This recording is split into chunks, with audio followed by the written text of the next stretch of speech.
តរទូរស័ព្ទរបស់យើងកំពុងតែប្រើ Apple ID របស់យើងនេះយើងអត់ចង់ឲ្យ Apple ID របស់យើងហ្នឹងទៅអ្នកផ្សេងប្រើប្រាស់ហើយឬក៏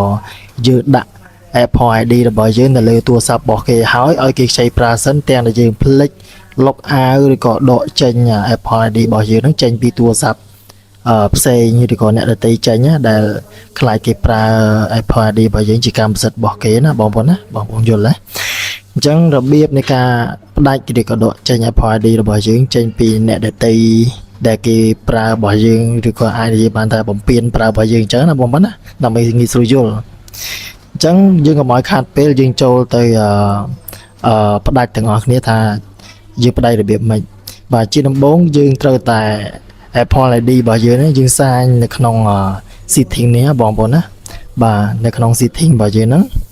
នៅពេលដែលយើងចូលមកកន្លែង setting ហ្នឹងវាមិន load ដែរអានេះជា Apple ID របស់ខ្ញុំឈ្មោះថា